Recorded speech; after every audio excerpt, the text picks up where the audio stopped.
भंडारा गोंदिया जिला वासियों के लिए खुश खबर है। अब आपका मनपसंद channel BS crime India news अब आपके केबल नेटवर्क पर, जी हां, अपने केबल नेटवर्क के एशियन चैनल नंबर 50 पर उपलब्ध है। BS क्राइम इंडिया न्यूज पर खेल, राजनीतिक, क्राइम, साहित्य व अन्य खबरें प्रकाशित की जाती है। हमारे साथ जुड़ने के लिए तथा हमारे चैनल में खबरें, विज्ञापन आदि के लिए संपर्क करें 8669151757 पर।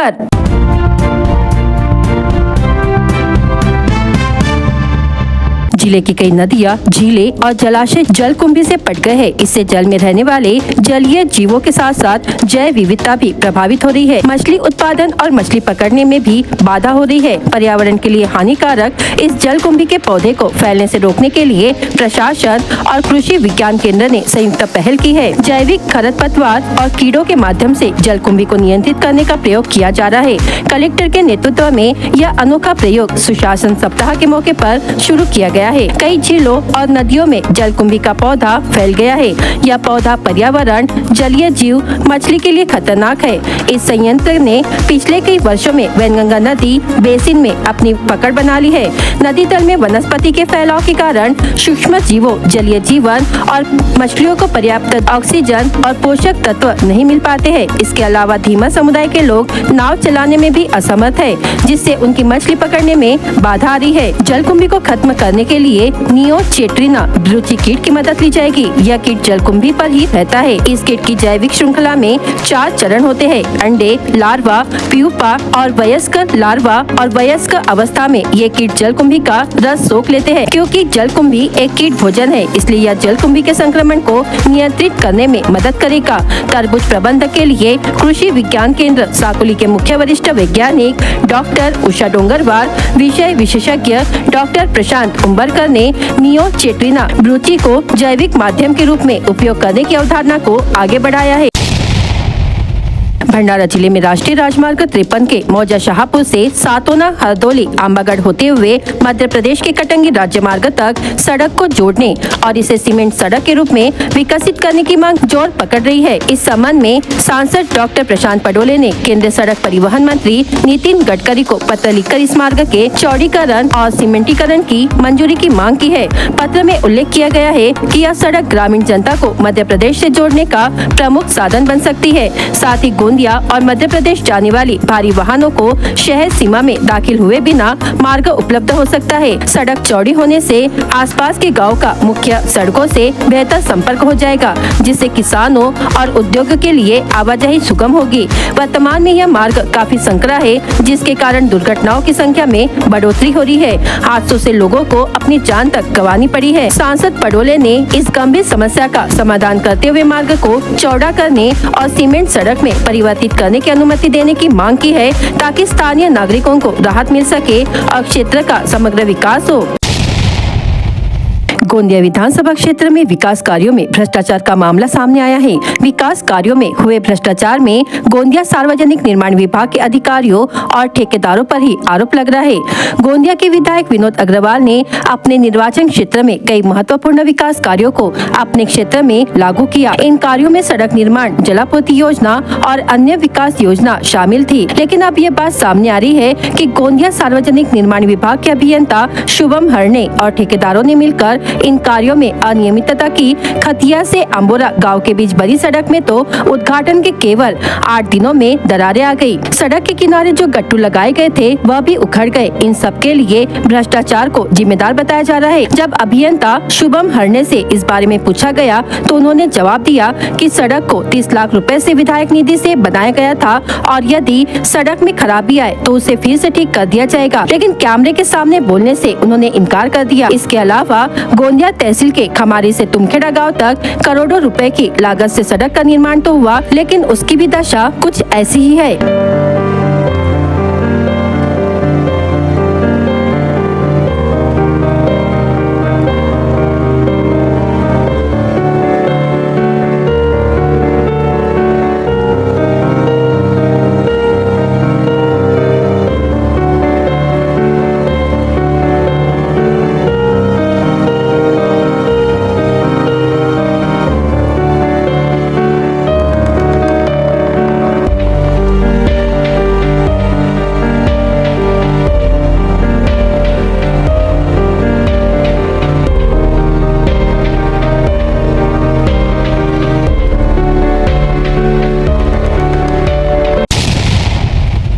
परभणी में संविधान शिल्प तोड़फोड़ और उसके बाद हुई हिंसा की पृष्ठभूमि में बौद्ध समाज पर हुए पुलिस अत्याचारों और कोम्बिंग ऑपरेशन के नाम पर की गई कार्रवाई का विरोध तेज हो गया है। आरोप है कि महाराष्ट्र सरकार ने पुलिस के माध्यम से बौद्ध समाज के लोगों पर अत्याचार किए, जिसमें अम्बेडकरी कार्यकर्ता सोमनाथ सूर्यवंशी की पुलिस की अमानवीय पिटाई के कारण मौत हो गई। अम्बेडकरी समाज इसे पुलिस हत्या मानता है। घटनाओं के विरोध में और केंद्रीय गृह मंत्री अमित शाह द्वारा संसद में डॉक्टर बाबा साहेब आम्बेडकर पर की गई अपमानजनक टिप्पणी के खिलाफ आम्बेडकर प्रेमियों और संविधान संरक्षकों ने शनिवार को भंडारा बंद का आह्वान किया है। आयोजकों ने भंडारा के व्यापारियों, स्कूल संचालकों, बाजार संचालकों और नागरिकों से इस बंद में सहयोग की अपील की है। बंद के समर्थन में शनिवार सुबह 8 बजे से बाइक रैली और दोपहर 2 बजे विरोध मार्च निकाला जाएगा। यह जानकारी अजय मेश्राम, असित बागड़े, विनय बंसोड़ और अन्य कार्यकर्ताओं ने दी है।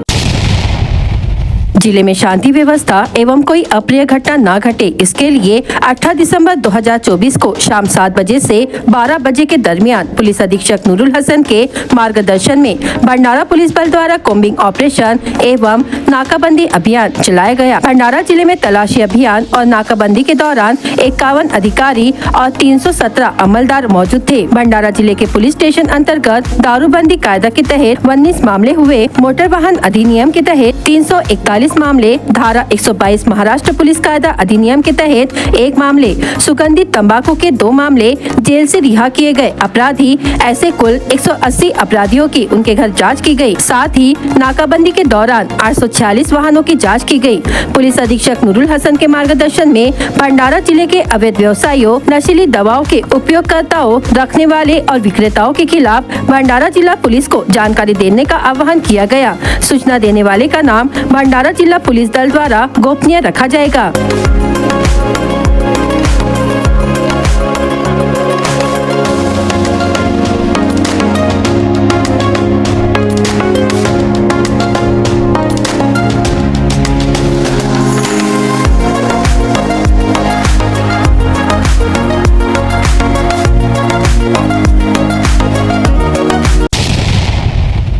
स्वास्थ्य विभाग में स्थायी नौकरी दिलाने का झांसा देकर जिले के सैकड़ों स्वास्थ्य कर्मचारियों से करोड़ों रुपए की ठगी का चौंकाने वाला मामला सामने आया है। साकोली विधानसभा के कांग्रेस प्रभारी डॉक्टर अजय तुमसरे ने आरोप लगाया कि जिले के 300 से अधिक स्वास्थ्य कर्मचारियों से संगठनों के पदाधिकारियों ने लाखों रुपए वसूले। ग्रामीण और शहरी क्षेत्रों में स्थापित स्वास्थ्य केंद्रों और उप केंद्रों पर कार्यरत कर्मचारी कई वर्षों से काम कर रहे हैं। बावजूद इसके उन्हें सरकारी लाभ और स्थायी नौकरी की सुरक्षा नहीं दी जा रही है। इसी अस्थिरता का लाभ उठाकर कर्मचारियों से प्रति व्यक्ति 75,000 से 1 लाख रुपए वसूले गए। कर्मचारियों ने बताया कि यह रकम सरकार के आदेश जारी होने से पहले ही वसूल की गई, जिसमें 10 वर्षों से अधिक काम करने वाले कर्मचारियों को स्थायी करने का प्रावधान था। 9 महीने बीतने के बाद भी कई कर्मचारियों को स्थायी नहीं किया गया है। कुछ कर्मचारियों ने अपनी पहचान छुपाने की शर्त पर बताया कि इस रकम को चुकाने के लिए उन्होंने निजी साहूकारों से ऊंचे ब्याज पर पैसे लिए थे। अब वे कर्ज और घर खर्च के बोझ तले दबे हुए हैं। डॉक्टर तुमसरे ने खुलासा किया कि कर्मचारियों से यह रकम वरिष्ठ अधिकारियों, मंत्रियों और सचिवों के नाम पर वसूली गई है। NRHM योजना के तहत यह ठगी लगभग 1000 करोड़ रुपए तक की बताई जा रही है। कर्मचारियों ने इस मामले में दोषियों के खिलाफ कड़ी कार्रवाई की मांग की है। माध्यम में कार्यरत रहने वाले प्रत्येक व्यक्ति को अधिक जानकारी सक्षम होने का मार्ग कृत्रिम बुद्धिमत्ता यानी AI ने उपलब्ध करा दिया है। अपनी मातृभाषा से मिलने वाले ज्ञान को जिस मर्यादा थी, उस मर्यादा अब AI के माध्यम से कम हुई है। जिस भाषा में जानकारी चाहिए थी, उस भाषा में वह आसानी से उपलब्ध होती है, जिससे कृत्रिम बुद्धिमत्ता से दूर रहने के एवज में वह आसानी से उपलब्ध होती है। जिससे कृत्रिम बुद्धिमत्ता से दूर रहने की जगह तकनीकी ज्ञान समझ लेना और अपने उपयोग से उसे अधिक परिपूर्ण करने की जिम्मेदारी हम सभी की है। ऐसे विचार सूचना और जनसंपर्क विभाग के प्रधान सचिव तथा महासंचालक ब्रिजेश सिंह ने किया है। नागपुर प्रेस क्लब और सूचना व जनसंपर्क महासंचालक नागपुर कार्यालय की ओर से artificial intelligence in journalism in विषय पर आयोजित कार्यक्रम में वे बोल रहे थे। ज्येष्ठ पत्रकार तथा पूर्व राज्य सूचना आयुक्त राहुल पांडे ने अध्यक्षता की। कार्यक्रम में नागपुर प्रेस क्लब के अध्यक्ष प्रदीप मैत्र, सूचना और जनसंपर्क का महासंचालयन नागपुर अमरावती विभाग के संचालक डॉक्टर गणेश मुड़े, सूचना संचालक किशोर गांगुर्डे, दयानंद कामड़े उपस्थित थे। ब्रिजेश सिंह ने कहा कि तकनीकी आया की नौकरियां कम होगी, ऐसा एक भय व्यक्त होता है, किंतु तकनीकी से नया अवसर निर्माण होने की प्रतीति हम आज तक लेते आए हैं। कृत्रिम बुद्धिमत्ता के बारे में ऐसा डर व्यक्त किया जाता है। वास्तव में इसका परिपूर्ण उपयोग यदि किया गया तो संबंधितों को अपनी नौकरियां गंवाने का भय अधिक है। इस माध्यम का उपयोग करते हुए हर किसी को पहले स्वयं को सिद्ध करना होगा। AI के माध्यम से जो कुछ जानकारी अपने सामने आएगी, उस जानकारी को अधिक जांच करना, उसमें आने वाली खामियों का सुधार कर अधिक परिपूर्ण करना, ऐसी जानकारी नैतिक और संवैधानिक दृष्टि से जांच करना और दक्ष रहकर गलतियों का सुधार करना, इसकी जानकारी हर किसी को रखना चाहिए, ऐसी चेतावनी भी उन्होंने कहा।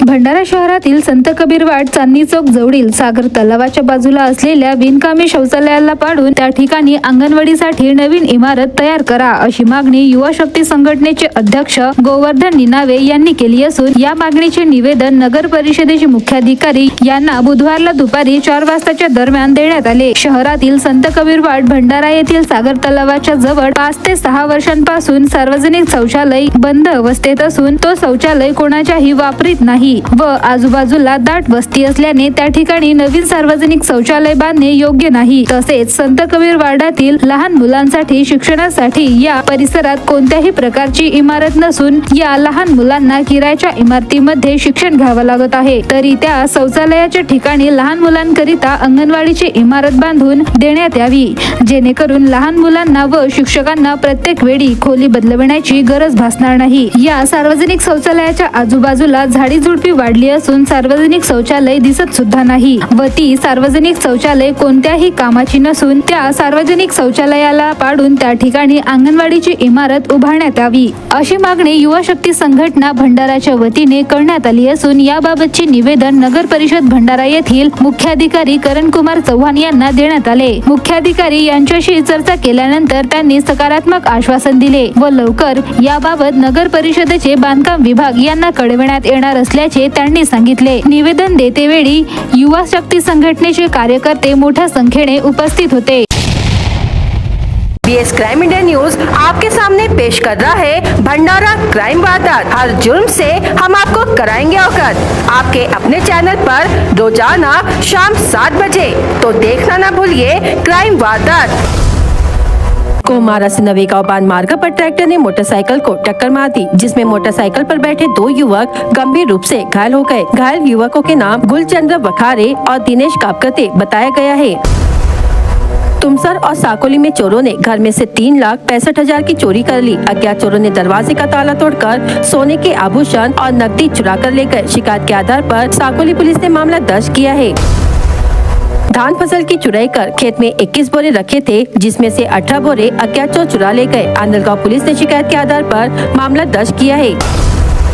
लकड़ी की सीढ़ी से गिरकर घायल हुए बुजुर्ग व्यक्ति की इलाज के दौरान मौत हो गई। तक का नाम आसाराम टीकाराम पंचबुद्धे, उम्र 70 वर्ष, खुर्शीपार है। गंभीर रूप से घायल होने के कारण उन्हें इलाज के लिए नागपुर मेडिकल कॉलेज में भर्ती कराया गया था।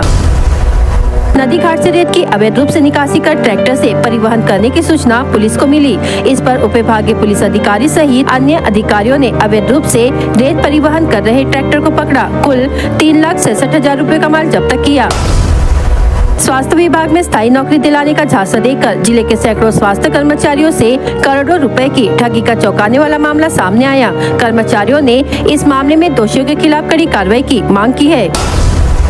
शहर थाने के तहत गौतम नगर हीडामाल रेलवे लाइन पर 38 वर्षीय अज्ञात युवक की ट्रेन से कटने से मौत हो गई। रेलवे कर्मचारी की शिकायत पर आकस्मिक मृत्यु का मामला दर्ज किया गया। भंडारा जिला वासियों के लिए खुश खबर है, अब आपका मनपसंद channel BS crime India news अब आपके डायमंड केबल नेटवर्क पर। जी हाँ, अपने डायमंड केबल नेटवर्क के चैनल नंबर 94 पर उपलब्ध है।